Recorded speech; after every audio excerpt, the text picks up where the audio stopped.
Well, they're playing into the hands of Australia now. They'll be quite happy to let this end in a sprint. I They've reckon been working towards that all race. Yeah, I reckon that Dunn would be the final lead-out rider for Gilmore if it is a gallop for the line, with Australia figuring the strongest. For England, trying to work out who's going to be the lead-out rider for Armitstead, the final lead-out rider. Probably Emma Pooley, actually. They've discussed, yeah, they will have discussed all this. They'll have a game plan, how they're going to approach the finish. It's not just, oh, we're in this position. It will have been worked out and talked through at the pre-race managers meeting. And, of course, Cook, with all her experience, has got a profit from the lead-outs of the strong teams of Australia and England. Well, we have discussed who are going to be the players in this race, and I don't think we'll be far wrong. The only thing to be decided really is what order they're going to cross the line in, because it really could down to any of them. There's no clear favourite in this race. It's going to be a fascinating finish. It certainly is. Canada still quite happy on the left of the screen to keep the rhythm high. We've seen the presence of their two key players in the team of Whitten and Willock. We've also had a couple of glimpses of Samplonius, but the key teams are never far away from the action now, and because the pace is being maintained at this high tempo, well, almost impossible for anybody to chance their arm. As they get nearer and nearer to the line, you will possibly see one or two probing attacks. Well, we can see that they're starting to form up as groups now. Australia probably in the prime position in the centre of the peloton as they come into this left-hand corner. New Zealand having a crack. This is the point we were making, on her own and kicking out of the corner. Not from 3 or 4 back. She waited actually for the rest of the riders to feather the brakes into the bend, and then she decided to commit herself totally. But it looks very much as though it's England doing the chasing from behind. They want to leave some of the work to the other teams as well. They don't want to expend all their energy, because they're going to need that as the lead-outs start to unfold. Now it's Australia put on the back foot. They've got to do the chasing.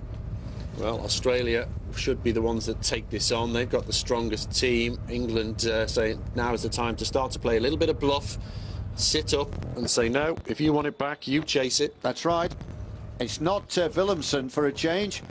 It looks a little bit like Cheatley to me, or Buchanan, but the Kiwis have certainly been the most aggressive throughout this race. There we are, the gap is coming down. It's being chipped away, that slender advantage all the time, and it's Australia that are coming up into the wheel. Yeah, there it is. Second position there. Yes. No, maybe not. No. One of the Canadians. Yeah, the group reforms. They're all back together. Now then, if New Zealand are serious about trying to win the gold medal here, they should have had another rider to counter-attack, but that hasn't happened. And in fact, the head of the field now is dominated really by Australians and English riders, with just one Canadian in the mix. And on the back of them, of course, Nicole Cook just mixing in, going to take advantage of the bigger team's efforts, staying close enough that if it does fracture and there's an Australian in it, she'll nip across straight away, because she has no one to help her chase.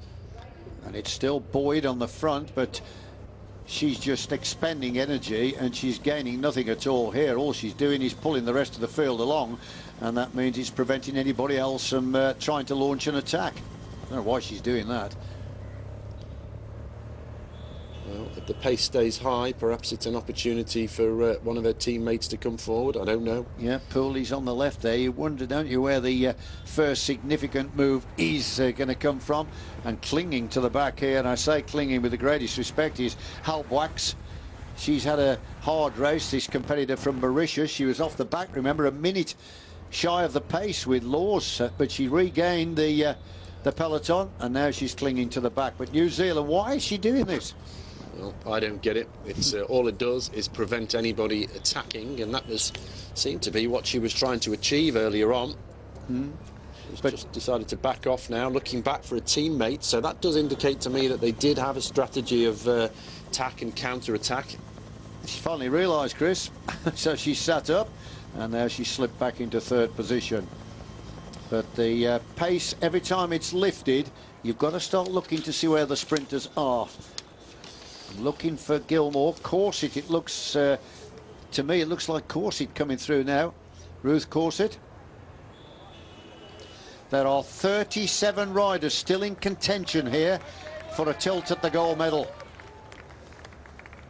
There we are. Well, they've got just over half a lap to go. They'll be coming down the other side of this road to finish it off underneath that gantry that they've just gone under.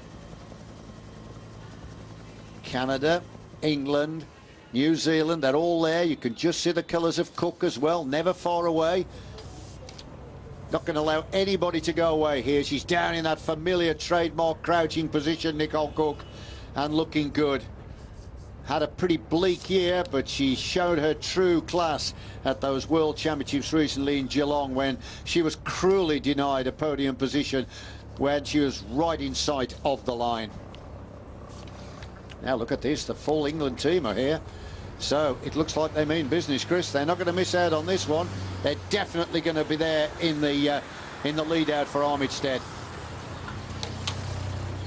Well, they are going to commit themselves, and I think this is it now. We're seeing the speed being kept high. Emma Pooley, the first one to put the pedal down. I think she's going to keep the speed high all the way to the line. It will be virtually impossible for anybody to attack now. It's Pooley, you are right, Chris, forcing the pace here. And let me just once again tell you that England have won a silver back in 1990 with Lisa Brambani, and they've won a bronze with Rachel Hill in 2002 at Manchester. The gold medal position has eluded them. Are they going to put it right this time? Nicole Cook has come through right into the wheel of Pooley. She's not going to miss a trick here, is she? Well, she's perhaps a little bit far forward there, but she'll let it develop around her. She's sure of a smooth ride through these corners, possibly why she's moved up so close to the front. She's just so strong, isn't she, Cook? I mean, even though when she got swept up within sight of the line in Geelong, her reaction still took her to almost a bronze medal. So Cook has the most experience here, and of course she has the greatest collection of gold medal achievements in her career. She'll never go any further back than a 5 or 6 now, Cook. Here, a little reaction again on the front, and what again? It's New Zealand. New Zealand always are launching the attacks. Never get away here, surely. The pace is too high. Well, a lone attack, I think it's too far to the line and too many people to chase for a lone attack to go. The only possibility, a real long shot, is if she managed to drag away one or two of the key opposition, but I can't see that happening. It is an attack by New Zealand. They're through that dangerous corner there where we've seen 1 or 2 crashes. Everybody's upright here, but it has caused the line to thin out due to the injection of pace at the front. And England, well, they're back in about 6th position, and the pressure at the moment being applied by Rushley Buchanan. She did a little bit earlier on, a rider electing to ride with no socks there, actually. Not often see that. Get a more even tan. Used to see it quite a lot on the track a few years back, but that is... that was the last opportunity to attack, I think. Yeah, and, well, that's gone. You think so, unless somebody's going to try and surprise the rest in a lone bid for victory. But they are moving nearer and nearer now to that finishing funnel in Parliament Street.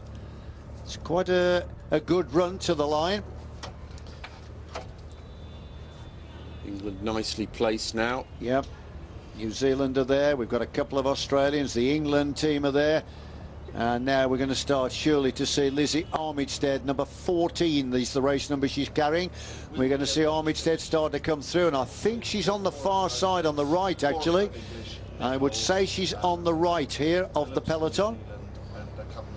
But it's now Pooley. How close is that camera by now? Well, it's on a long lens, but it's still well, very much helping the riders, probably about 5 to 10 metres in front. Now then, the pace is being lifted significantly here by the England trio, who are now right up there on the head of the main field. Armitstead is a little bit further back. Cook got slipped back a little bit there. She's had to make her own way back towards the front. Yeah, Cook is starting to try and get in the mix. She's right there in the middle of our screen. She needs to find a wheel, spending quite a bit of time in the wind there.